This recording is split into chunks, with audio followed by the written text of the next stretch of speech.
Hello, good afternoon. Thanks for being here. Before we get started, I do want to share a little bit about the journey that BP have been on the past few years, and then we'll get to the really cool sustainable aviation fuel example. But as I said, the last few years have been quite transformational for BP. We have set a new direction for the company with a new purpose, which is all about reimagining energy for people and our planet. And with that, we've set our net zero ambition to be a net zero company by 2050 or sooner.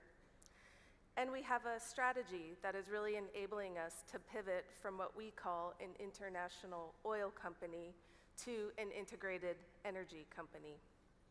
Our three-pillar strategy, which is shown here on the slide, is really focused on investing in today's energy system, which is the resilient hydrocarbons, the convenience and mobility businesses, and investing in tomorrow's energy systems, which we call our transition growth engines, which again you can see here, which include things like bioenergy, EV, hydrogen. Integration connects it all, meaning we are really focused on harnessing our collective capabilities as these energy systems start to transition. And so we're looking to help our customers get the energy products they want and deliver value, of course, for our shareholders. Our strategy is underpinned by a sustainability frame. We are working to lower carbon in our operations and productions and build low-carbon businesses, products, and services. We are embedding sustainability in the way we do business. So what does this mean for procurement at BP? How are we embedding sustainability? Through our AIM 20. We have 20 aims in BP, which really are the aims focused on three areas, which is around net zero, people, and planet. And AIM 20, which is the last aim, really brings it all together within the supply chain. So AIM 20 is what we call sustainable purchasing. We manage roughly $30 billion across 39,000 suppliers in over 70 countries in procurement at BP, and our spend profile is very diverse. We support a broad range of businesses with procurement activity, everything from large capital investments in our oil and gas business and our offshore wind business, to goods for resale at our retail sites, and everything in between that. We work across really mature supply chains, so things that we've been working on in the last 100 years or so as a traditional oil and gas company. And we're working alongside these growth engines that I talked about to really start to develop and scale up those nascent or those new supply chains that are really important for the transition. And so embedding sustainability for us has been a real journey, and we're really looking to work alongside and learn from others. And this includes our suppliers, our customers, our partners, and our stakeholders, guided by AIM 20, that sustainable purchasing. The frame within sustainable purchasing mirrors what we have in our group sustainability plan. So again, we're focused on net zero, people, and planet. And within procurement, we've got some ambitions, which you can see on the slide.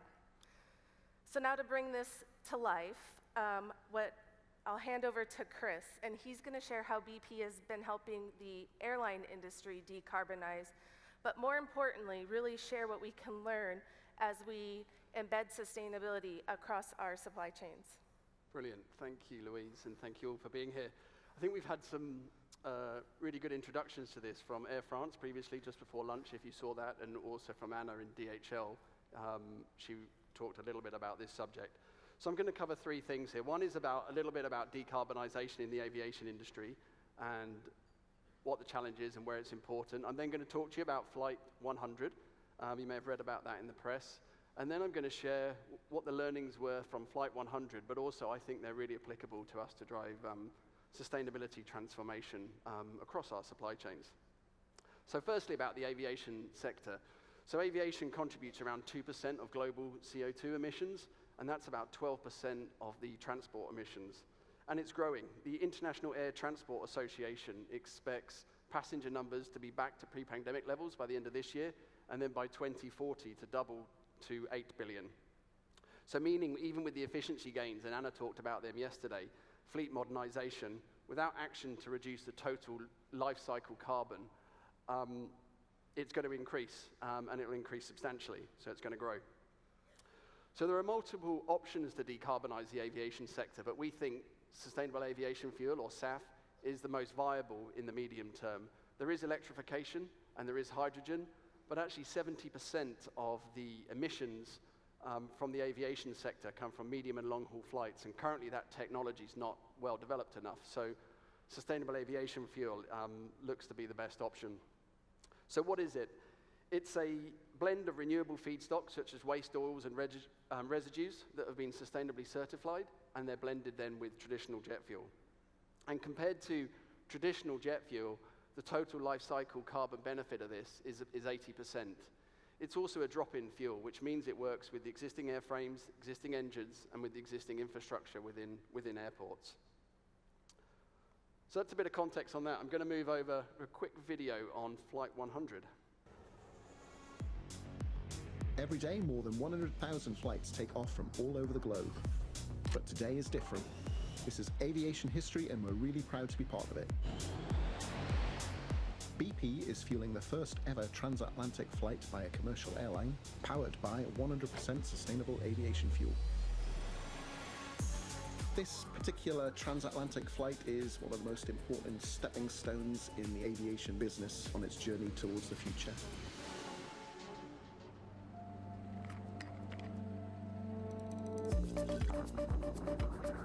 Sustainable aviation fuel, also known as SAF, is made from sustainable sources, such as waste oils, fats and greases. SAF can typically enable life cycle carbon emission savings of around 80% compared to the conventional jet fuel it replaces. What are we hoping to get? It's been 777.7. So we're within Rolls-Royce and Boeing's limit. Yes, we are. The great thing about this 100% SAF is that it's a drop-in fuel. It's been thoroughly tested and it's compatible with existing engines, so it's safe and ready to use right now.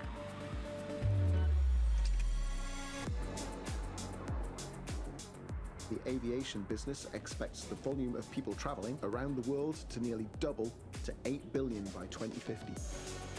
Aviation gives people aspiration. They can travel, they can see the world. BP is focused on producing fossil fuels to keep the world moving today, but also totally focused on transitioning to low-carbon energy. It's very exciting for me to watch this Boeing 787 Dreamliner take off today. For this plane to soar across the Atlantic, fueled by 100% sustainable aviation fuel, is quite an achievement.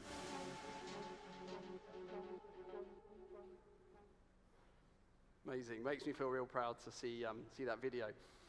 So that was the world's first transatlantic flight on 100% SAF. It left Heathrow and went to New York in November 2023. It's a Boeing 787 with a Trent 1000 Rolls-Royce engine. So it's important I do my notes on this one because this was a true collaborative effort, and when you see how many people are involved, you'll realize how important it is. So the project was led by Virgin Atlantic, with a consortium including Boeing, Rolls-Royce, the University of Sheffield, Imperial College London, ICF, and the Rocky Mountain Institute, and the project was sponsored by the UK Department for Transport, and Air BP was thrilled to be one of the fuel suppliers, blending and testing the fuels and also managing the logistics. So you can see there's a huge amount of people that are involved, which is one of the key learnings, I think, to how we need to drive sustainability. The objective of this flight was really to demonstrate the skills and ability of the UK and global aviation industry to rise to the challenge to decarbonize. And this flight is enabling us to do the research, the certification, and also prove the technology developments, which then in turn enables the regulations to change and evolve with that, because that confidence comes with it. So what's the next steps in this? SAF's been around for a long time. I think in 2008, we had our first SAF flight with Virgin. And it's only in recent years that it's become part of the day-to-day business. But interestingly, it's still only 0.05% of the total fuel that's used in aviation. The current fuel specifications allow for 50%. We hope with more of these tests, we'll be able to increase that to a higher percentage. And approvals of these specifications we think will happen over the next few years. But that's not the only challenge. I think Anna mentioned yesterday, but its supply is significantly constrained in sustainable aviation fuel, or SAF. So that's going to be one of the real challenges we'll need to overcome as an industry, and it needs that demand and supply balance there. So what have we learned about this? Firstly, I think it's worth talking about the regulations. So we need the right regulatory environment, which then allows for the decarbonisation, and that's going to drive demand certainty, and then also the right incentives to offset some if there's any cost differentials. And we're seeing different countries do different things in this space and introducing new policies in the US, UK, EU, Germany. Even in the UK, just recently, they've committed to 2% by 25, 10% by 2030, increasing to 22% by 2040. So all of that's going to enable confidence in the demand, which will hopefully stimulate more investment in the supply side. The other part that's massive here is around collaboration. And I think there's two parts of this, and I see this across all parts of sustainability. One is around industry bodies. So industry bodies taking that central position and creating that, almost that central position where you can create the standards, bring people together to collaborate and work together on consistent challenges. And then really then for our supply chains to collaborate. And when you look at here, what we had, you had engine manufacturers, you had plane manufacturers, the airports, the airlines, industry bodies, fuel suppliers. And when you put all that supply chain together, there's a huge amount of complexity. But I think if we can set that direction and work together, there's huge opportunities. So what's BP doing in this space? So we're playing our part in a number of ways. The first is we're producing sustainable air fuel from 2 refineries in Europe, one in Spain and one in Germany. We've signed a strategic SAF deal with DHL, which we're really proud. They're a strategic partner of us and BP, so we're really proud of that.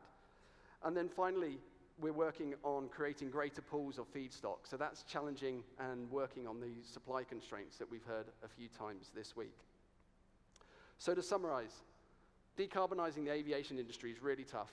We think SAF's going to be the best medium-term solution to that, and it does create an 80% total life cycle carbon reduction. We've been part of a huge collaboration effort, and it's going to take continued collaboration to really make this mainstream. And with all this, with regulation changing, that's going to create the demand, which will then start to create the investment in supply. So then what are the learnings for all of us for sustainability? And as Louise said, we've got our sustainability strategies across net zero, people, and planet, and I think that's broadly similar to what most companies have. But we know individual parties within each of those supply chains aren't going to be able to make the difference. So I think it's going to be really important that we act collectively, take steps forward. There's some really exciting ambitions from most companies, but I think there's a huge amount of work to underpin that. And it's going to take regulation, it's going to take the right industry bodies pulling together, and then it's going to take all of us within supply chain to push forward, to create the confidence, experiment, and then with that, we'll be able to change the world that we live in. Many thanks. I think we're open to any questions.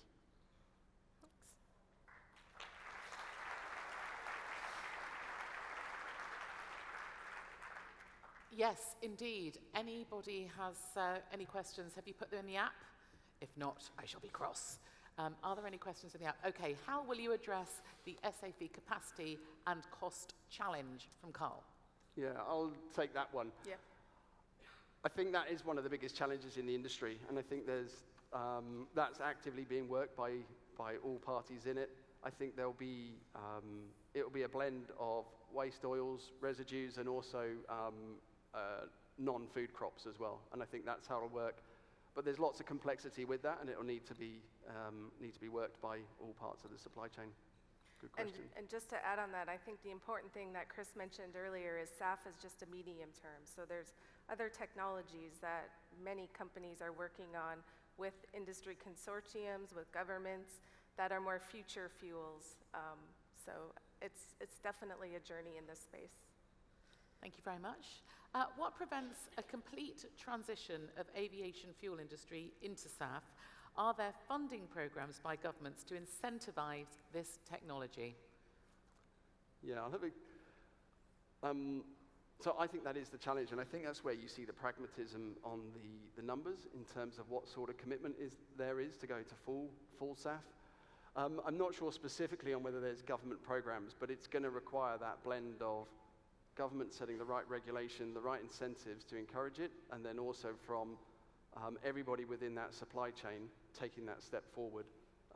So I think there's a lot to be worked, and I think you'll see a gradual increase in supply as regulation changes, and those two need to work lockstep. I found it very interesting when you said that the airline, that we're nearly up to speed after what had happened with COVID and that it was going to double again.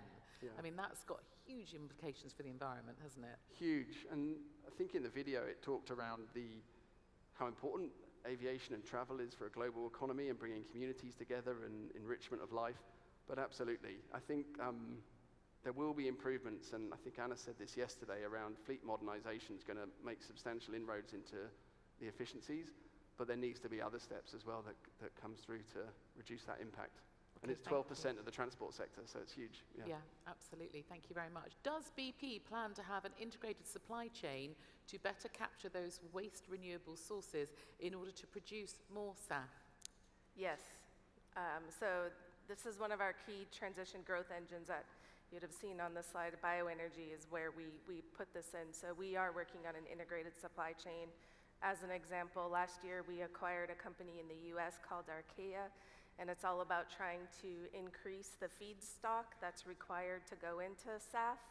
And then, of course, we have our trading and shipping organization that helps us integrate the supply chain along with production. So Chris mentioned we're working on some of our refineries already have some of the equipment and kit required to take the SAF feedstock and turn it into SAF, and so those are some of the things that we're working along the entire supply chain. But it's still going to require a lot of partnerships and collaboration with other companies, customers, industry, and government. Great answer, thank you very much. Would you expect BP to become a key provider for renewable energy solutions? You've obviously sparked a lot of interest. There are lots of questions coming in. Yeah, I mean, absolutely. You can see from the strategy slide that Louise presented, we have decarbonisation goals taking us out to net zero in 2050. And so we see us playing in the renewable energy sector, whether that's solar, onshore and offshore wind, hydrogen, carbon capture, changing the fuel providers. We've got EV, so SAF, for example, on that. And then we're also building a huge global EV charging network as well. So it's a huge part of our strategy. It has to run together alongside hydrocarbons, and you'll start to see that mix change. Well, we are seeing that mix change as we go forward, and it will continue to in the future. Okay, another question coming in. Can SAF ever work at scale without detrimental impacts to food production and the creation of additional waste to meet demand? Thank you very much indeed for these questions. They're all quite testing, aren't they? Super testing ones, yeah. So I think there's a really active debate going on in that space at the moment. In order to go from that 0.5% of SAF today in the aviation industry higher, there needs to be masses of more supply. And there's talk about where that supply comes from, and obviously crops is one of them, but it has to work alongside the other needs of the world. So I don't think there's a clean answer to that, but there's a very active debate around how that would happen. Would you like to add to that? Or I think Chris fully covered it answered? very well. It's Okay. very complex.